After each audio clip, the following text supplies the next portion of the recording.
mais nada, pegou e seguiu. Para o seu irmão, você sem nada vai seguir ele até o final. Vai seguir ele até o final. Então Mateus, ele começou a seguir a Cristo.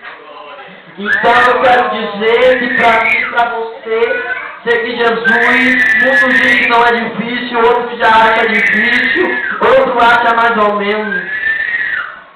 Mas Cristo, ele sofreu, padeceu de morte de cruz, desculpe-me, por mim e por você. O maior preço ele pagou lá na cruz do Calvário, para que eu estivesse aqui hoje ministrando, e você estivesse aí hoje sentado dando glória a Deus.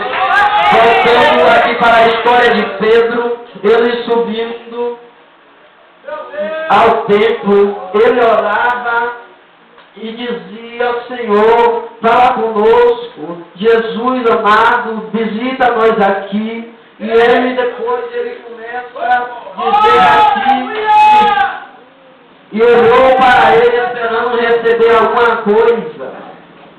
Muitas das vezes eu e você espera do homem receber alguma coisa, mas nós só vamos receber alguma coisa se for de Cristo, porque de profeta que está no banco não vem, mas que é o bem poderoso, que morreu na cruz para me salvar e para te salvar recebe.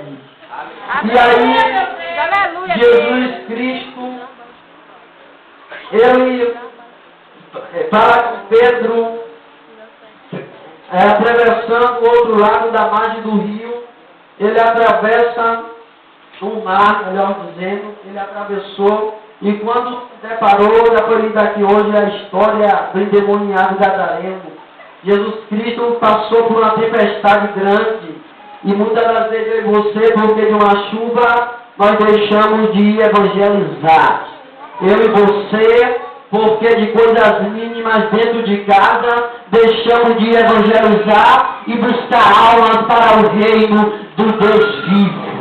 E eu quero te dizer que o Deus vivo, mesmo sendo homem, não se limitou de ir buscar almas para o Deus que era o Pai dele, ou que é eternamente o Pai dele. Então ele passou uma tempestade, e aí o discípulo viu o barco balançando para lá e para cá, e dizia que o barco vai afundar. Mas eu quero dizer, o barco que tem Jesus pode ser até de madeira, mas se ele está dentro, não afunda.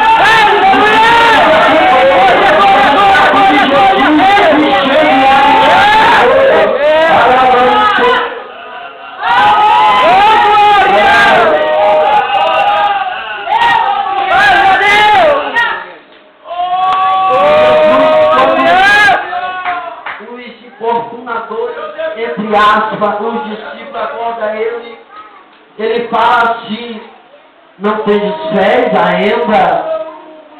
Porque Cristo, ele repreende o mar e diz que o mar se calou, o mar se aquietou.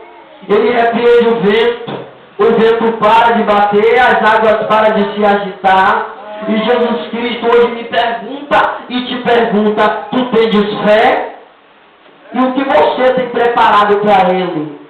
O que eu tenho preparado para ele? Fala, Senhor. Muitas das vezes nós tiramos o nosso tempo para estar com a família 1 hora, 2 horas, 3 horas, mas para Cristo queremos orar 5 minutos. E nós temos que inverter essa familiaridade, inverter entre aspas, porque Deus diz que há um tempo determinado para mim e para você debaixo dos céus. Então, como você tem tempo para a sua família, você tem tempo para adorar a Cristo. Então, Jesus Cristo passou essa tempestade e mais à frente ele começa a entrar numa cidade chamada Gadara, onde tinha cerca de 10 cidade era descada, se não me lembro a memória, que era chamada de Decápolis.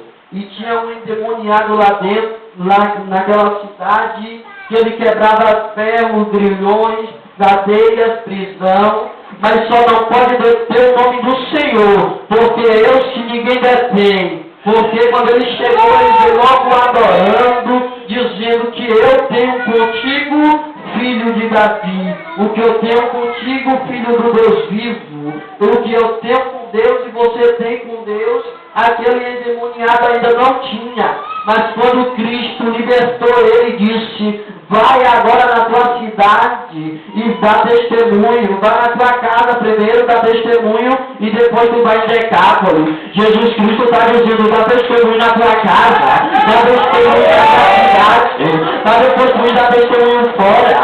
Porque Jesus Cristo usa o homem pequeno e usa o homem grande. Ana, ela não se limitou de orar por uma bênção, que era chamado Samuel, um homem escolhido a tempo por Cristo, porque em Isaías 49, primeiro diz: e vi-me numa ilha, escutai-vos povos, porque desde a entranha, desde o ventre, Cristo fez menção do meu nome e do seu nome. Então, Ana, ela estava ali diante do templo, igual esses homens orando, e aí ela orava e dizia: Deus, cadê a minha bênção? Senhor, me dá a minha bênção. E tem dia que eu e você se apressa na bênção, tem dia que eu e você estamos tão machucados por palavras, ou esperando uma bênção que não chega, e todo mundo chega e fala: está embriagado homem, está embriagado mulher. Mas Jesus Cristo vai fazer esse que se chamou de embriagado voltar para te abençoar. E os teus inimigos que disseram que não era filho, que tu não era filho e que tu não era herdeiro de nada, vai ter que lavar as tuas bênçãos, entregar as tuas mãos limpo, porque Jesus Cristo, que limpa o homem e sara de todo o pecado, Ele nos lava todos os dias da nossa vida. E também teve um outro coxo que Pedro, antes desse coxo aqui, se eu não me lembro, ou foi depois, diz que tinha um coxo e Jesus Cristo disse: e teus pecados te são perdoados. E Pedro olhou para ele e perguntou: Jesus, pecados perdoados? E Jesus começou a exclamar dizendo: é melhor dizer o homem, teus pecados estão perdoados, ou dizer levanta-te e anda? Mas para que tu saiba que o Filho do Homem tem o poder para perdoar e para mandar o coxo andar, levanta-te e anda, coxo, porque eu mandei. E quando Jesus manda, pela sua fé e pela nossa fé, nós recebemos vitória. Sede e pela fé no Senhor, e pela fé no seu nome, fez o seu nome fortalecer a este que vedes e conheceis a fé. E porque Ele deu a este, na presença de todos nós, esta perfeita saúde. Tem gente achando que só porque você já está um tempo determinado em uma situação, está achando que você não vai sair daí com saúde. Mas eu quero lhe dizer que o meu Deus, quando Ele chega, tem saúde para valer e não é pouco.